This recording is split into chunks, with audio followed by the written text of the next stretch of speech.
Sentire Media. Hello everyone, and welcome to A History of Italy.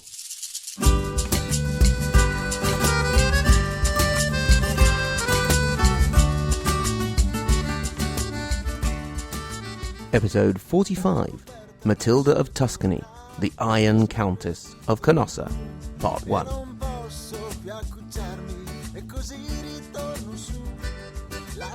This and the next episode require a bit of a premise. We've spoken about the Countess Matilda for over several episodes now, since she was first introduced back almost 10 episodes ago in number 36. That means that the more regular listeners of A History of Italy will have already heard a lot of what we're going to talk about. Having said this, I really feel that Matilda deserves her own episodes, which bring everything regarding her life together with some extra added detail. I'll put both of these episodes together in a single episode for Patreon listeners. Not that one couldn't stick them together on their own, but hey. This also means that these two episodes work as a standalone mini-series in case you've stumbled upon Matilda across a different path, perhaps in search of great women in history. Well, here we go. Let's imagine that you wish to visit Italy. Northern Italy, precisely. Let's also imagine that you're courageous or crazy enough to want to rent a car and brave the jungle that is the Italian motorway. You're driving from Milan southeast towards Bologna because, let's face it, you want to get away from Milan as quickly as you can. As you make your way down, sticking to the right-hand lane in terror, at a certain point, after going past Parma, you see a sign for a motorway exit, Terre di Canossa, the lands of Canossa. You go past the exit, and then you see a very impressive Santiago Calatrava bridge over the motorway, and take that exit to the city of Reggio Emilia. A town of Roman origin, named after the consul Marcus Aemilius Lepidus. In this town, you can find a school with the name of Matilda of Canossa. With the same name, you can also find a golf club, a hotel, a restaurant, roads, a square, mountain trails, and, if you look further away, even a French racehorse. What was so special about this lady, Matilda of Canossa, to warrant her name being used for so many things over 900 years after her death? Well, if it had not been for the fact that at the time when she lived, there was an emperor who officially ruled over northern Italy, perhaps she would have been called a queen. As it was, she was the Margravine of Tuscany and Countess of Canossa, ruling lands that stretched from the confines of Rome up almost to the confines of Italy. We don't need to start off by going all the way back to her 11th century to meet her. Indeed, in the year 1644, her body was examined and found to be more or less intact, with flesh still on it, straight, large, regular, very white teeth, and red hair. Yes, ladies and gentlemen, Matilda was a redhead. But before we go to stand beside the little red-haired girl, let's go and have a look and see where her family came from.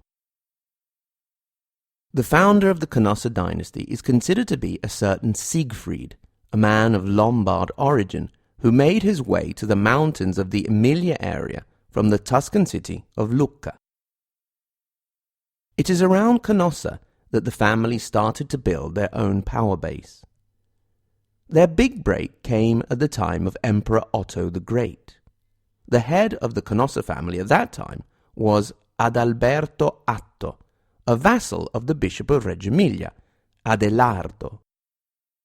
It was Adalberto Atto who gave sanctuary to Adelaide, future wife of Emperor Otto, as she fled from Berengarius, king of Italy, who wished to force her into marrying him.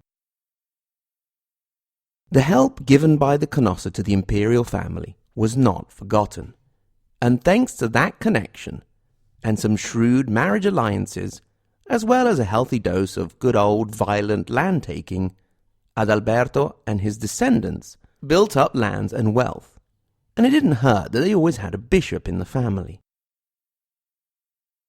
The parents of Matilda, who was born in 1046, were Bonifacio Atto of Canossa and Beatrice of Lorraine. With this, his second marriage, Bonifacio had greatly increased his holdings, adding Parma, Reggio and Modena, and when Bonifacio was granted the March of Tuscany by the Emperor Conrad II, it made him perhaps the most powerful noble after the emperor himself.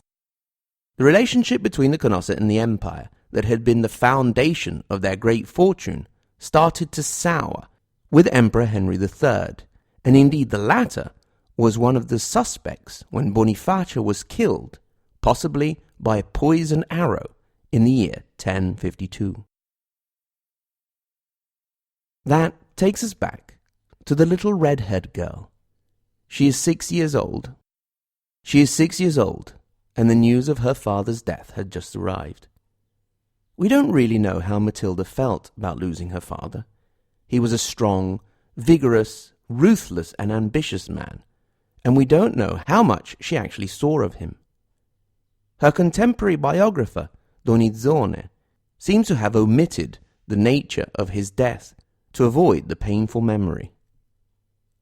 In any case, Beatrice was alone with 3 children: Matilda, the youngest, Federico, the oldest and the heir of Bonifacio, and Beatrice Jr.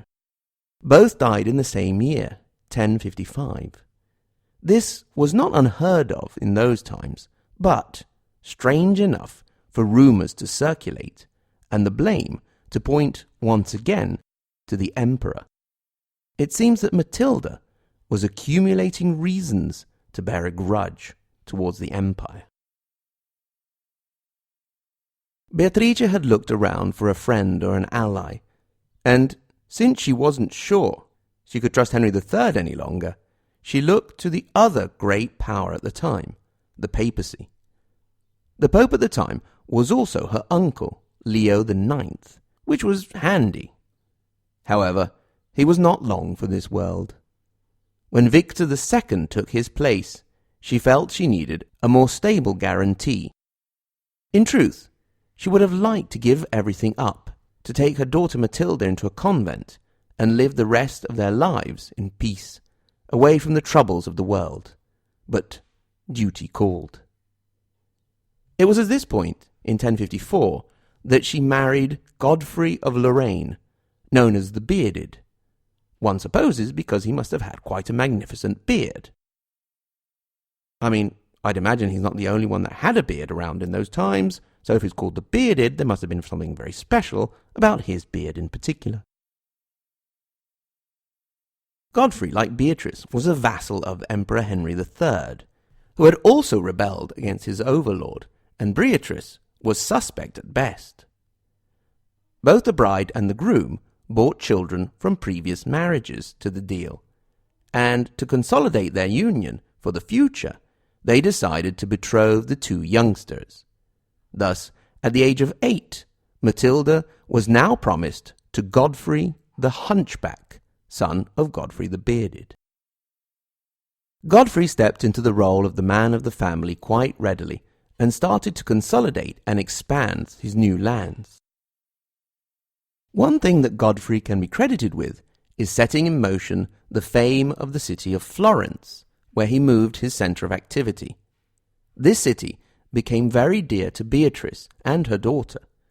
The mother ended up being buried there after her death. Godfrey's activities worried the Pope, who appealed to the Emperor, who made his way down, sending Godfrey scampering back to Lorraine and leaving Beatrice and Matilda to be made prisoners. Now, they weren't chucked into a mouldy dungeon somewhere. After all, they were noble prisoners, and Beatrice was a first cousin to the Emperor. It is here, therefore, that Matilda continued to be educated at court, learning languages, including German. This captivity, however, did not last long. In the year 1056, Henry III died. Feeling that his time was near, he released the two women and got them and Godfrey to swear allegiance to his 6-year-old son, also called Henry. This is where we get to know one of the main characters in the story of Matilda, future Holy Roman Emperor Henry IV. The marriage between Beatrice and Godfrey lasted until 1069, when the latter died. Just before his death, he had called his wife and stepdaughter to him in Lorraine, hoping to seal the marriage deal between Matilda and his son Godfrey. So Matilda stayed, and her mother, once again widowed, returned to Italy. Matilda was alone, far from home, surrounded by strangers with a husband that she most likely found repulsive. Once again, she did her duty. That is a word that could very easily be used to characterize the life of Matilda of Canossa: duty. She became pregnant with a daughter, to whom she gave birth in 1070, but the baby soon died. At this point, she could bear it no longer. Alone, having lost a child, she made her way back to Italy and her mother. The year was 1071 by now, and just 2 years later we can introduce the third of the great characters in our story, after Matilda and Henry IV, and that is Ildebrando of Suana, a monk who became pope with the name of Gregory VII. He embarked upon a radical church reform campaign which would have inevitably brought him on a collision course with the emperor. This was because one of the bees in Gregory's bonnet was the fact that the emperor was happily galumping around, investing bishops, nominating them, and giving them loads of lands and privileges. Gregory claimed that only the Pope would have that right. Before we go back to what would be known as the investiture controversy, Matilda's hubby, Godfrey the Hunchback, still has a part to play. He was pining for wifey and wanted her back. He sent a load of love letters, and he had Pope Gregory intervene with the countess to fulfill her duties as a wife. This was one responsibility which she resisted. She was a staunch defender of the church, but this was one point she was not going to back down on. And from what contemporaries say about her, it seemed that the countess was not one to easily change her mind. She even resisted her husband's lovely present of a relic that had been brought down to her and had belonged to her father. Listeners will know that a relic is generally the remains of some saint. So basically, he was trying to win back the love of his wife by giving her bits of cadaver. It didn't work, and Godfrey decided to give up. He no longer had the help of the Pope, who had gone quite cold on him, writing to Matilda that, "With regard to the advice that you ask, on what to answer Godfrey, we do not know, since he has openly broken the oath that he made to you, and we cannot believe any of his promises." But we now must move on from this romantic interlude back to the action. We mentioned that Pope Gregory set off on a reform that brought him into contrast with the emperor, and in the famous year of 1075, we see the deposition of the Pope by the emperor and the excommunication of the latter by the former. In all of this, Matilda supported the papacy. This came at a great cost to her, since the close proximity to the Pope of an unmarried woman gave their enemies all kinds of ammunition to discredit them. The year 1076 was a game-changer for Matilda. Her marriage ended quite dramatically and suddenly when Godfrey of Lorraine, known as the Hunchback, was killed as he sat down on the toilet by having a dagger or sword shoved up his, well, the place one uses when one goes to the toilet. Even worse for Matilda was the death of her beloved mother, her only remaining family, in April at the age of 57. Matilda's desire to leave the burdens of the material world behind and seek the peaceful life of the convent was even stronger in these moments of desperation. But once again, Gregory convinced her to stick to her guns.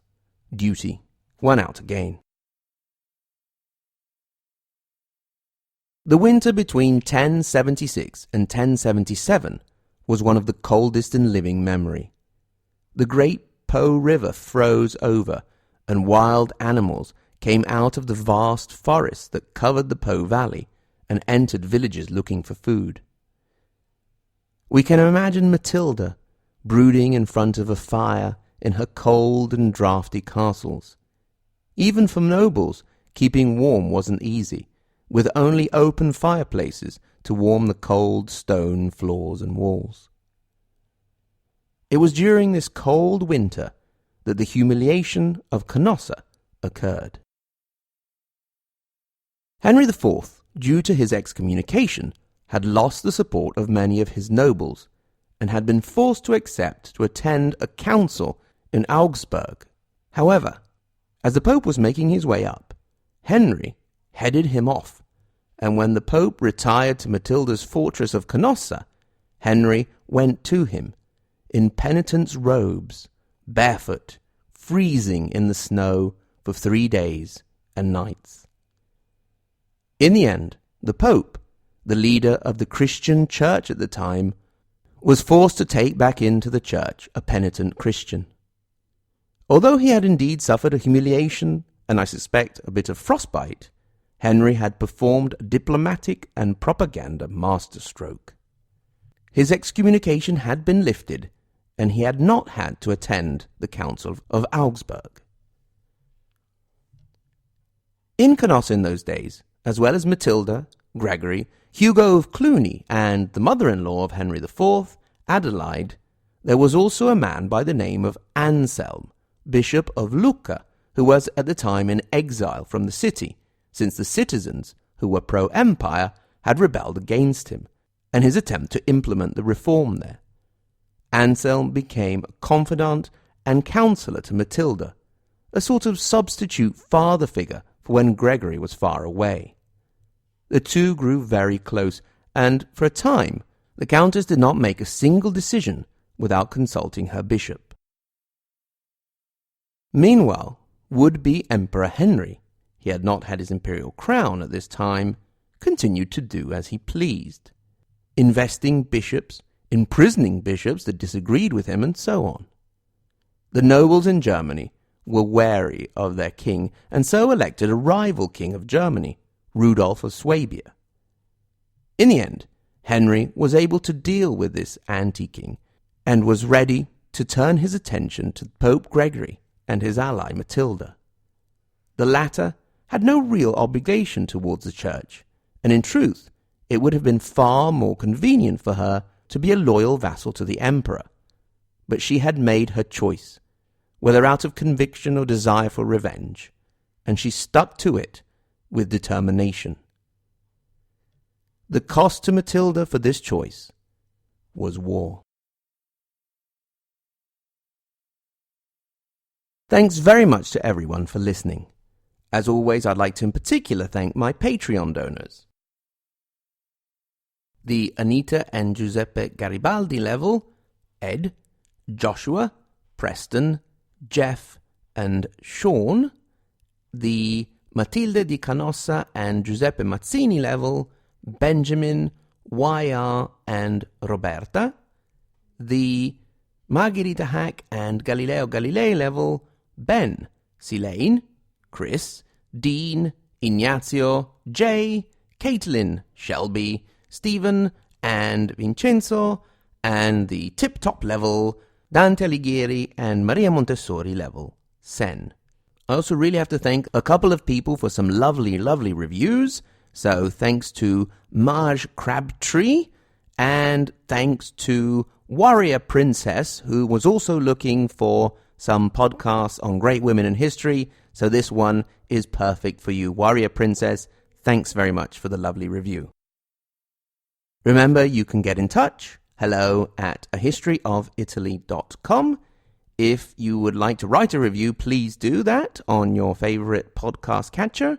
If you'd like to support the show, you can go to patreon.com/ahistoryofitaly or donate through our website, ahistoryofitaly.com, on PayPal. Thank you very much for that, and thank you for everyone for listening to the program. Until next time, arrivederci.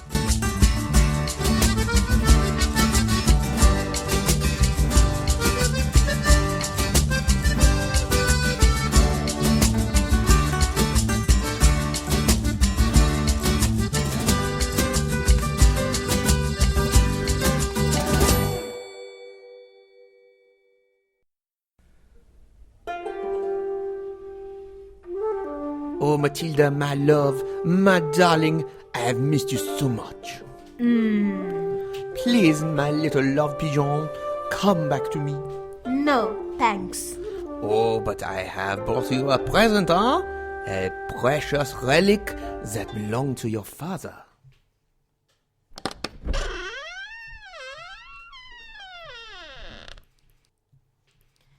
So, you want to win me back with the bits of dead people?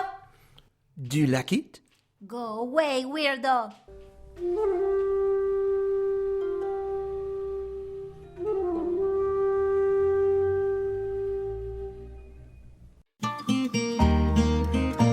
Sentire Media.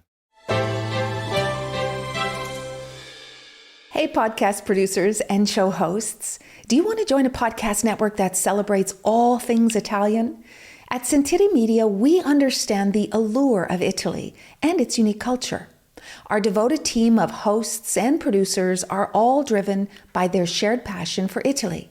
And we work tirelessly to create the best lifestyle podcasts and content that will whisk you away to the very heart of Italy. With us, you can savor the mouth-watering flavors, get lost in the stories from the past, break down the cultural barriers, and truly immerse yourself in the vibrant traditions of this intoxicating country. If you have a great podcast idea or are already in production and would like to join Sentire Media, head over to sentiremedia.com, that's SENTIRE media.com, and find out how to submit your show.